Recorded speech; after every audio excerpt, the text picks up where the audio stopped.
Okay, let's dive right into this explainer.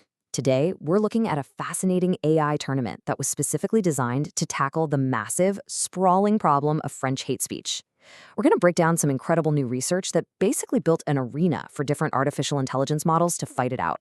And the goal?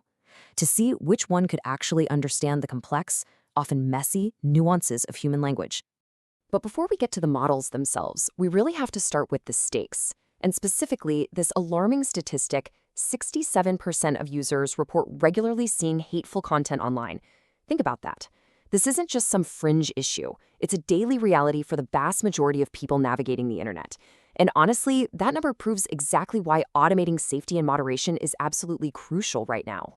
And when we look at exactly who is bearing the brunt of all this online toxicity, the data is pretty staggering. LGBTQ plus individuals, racial and ethnic minorities, and women are disproportionately targeted. This pushes the problem way beyond just hurt feelings, right?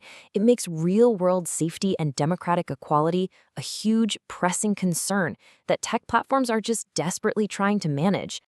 So, here is our roadmap for the explainer today. We'll start with the online hate problem, then move into building a French data set.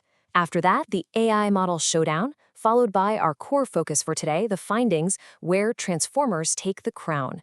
And finally, we'll spend some time peeking inside the AI. Let's kick things off with Section 1, the online hate problem.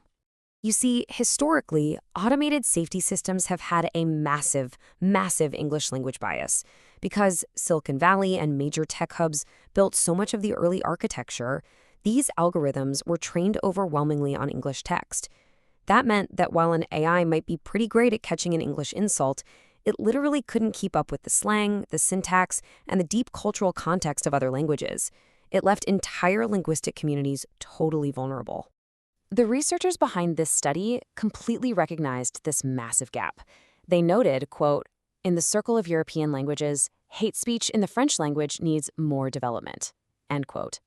So instead of just trying to awkwardly translate English tools, which, let's be real, rarely works well for cultural nuance, they decided to build a custom solution from the ground up. That brings us to Section 2, building a French dataset. Now, to train a new AI, you first need data. And they created a highly specialized 12,000 tweet dataset. But here's the tricky part. To prevent the AI from developing blind spots, the researchers had to meticulously balance their target distribution.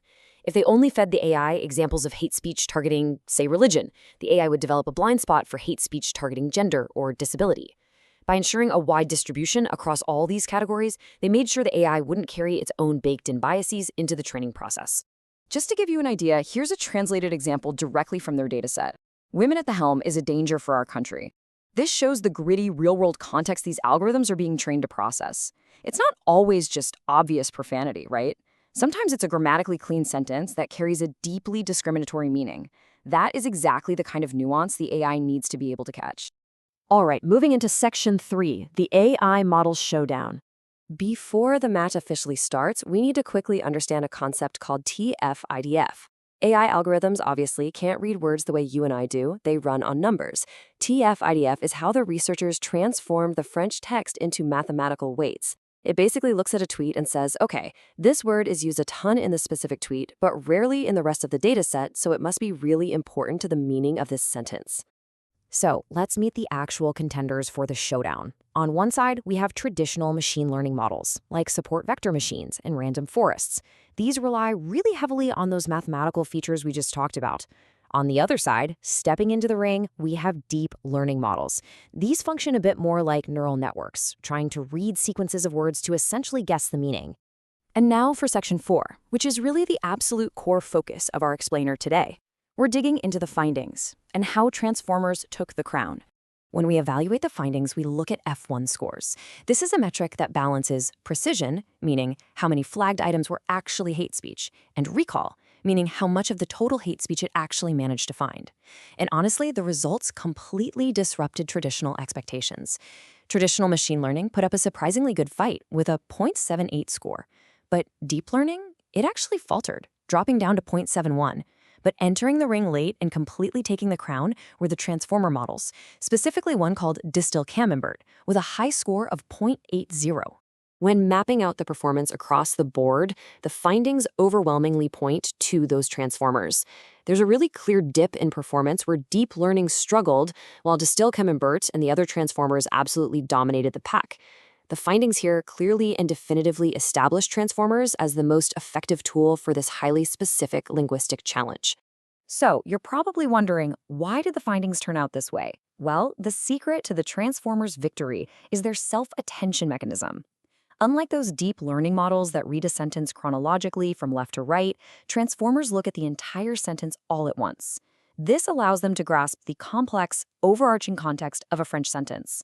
They're weighing how the first word interacts with the last word, rather than getting totally tripped up by sequential grammar. It's a total game changer. Which brings us to our final part, Section 5, Peeking Inside the AI. Think about it like this. If an AI flags a post or bans a user, companies, regulators, and the public are all going to demand to know, but why did the algorithm make that specific decision? You can't just throw up your hands and say, well, the computer said so. You need actual proof. To solve this, what we call the black box problem, where data goes in and a decision comes out, but nobody really knows what happened in between, the researchers used a technique called LIME, which is a form of explainable AI. It is an incredible tool that literally highlights the exact words that are skewing the algorithm's judgment. It effectively forces the AI to show its work. By breaking it down step by step, LIME revealed a really critical finding about the AI's internal logic. It showed that the AI was sometimes misclassifying text simply because it over-indexed on very specific adjectives. For instance, words like noir, meaning black, or sale, meaning dirty, would suddenly trigger the AI to flag the post, even if the surrounding context of the sentence wasn't hateful at all. LIME proved that simple keyword matching is incredibly dangerous. What explainable AI proves, beyond a shadow of a doubt, is that context is everything. When evaluating safe, non-hateful sentences, the model absolutely has to recognize when neutral words like accueillir, meaning to welcome, indicate a benign, positive intent. The presence of those kinds of words pulls the mathematical score safely back down. And honestly, this perfectly explains our findings and why those context-reading transformer models won the tournament.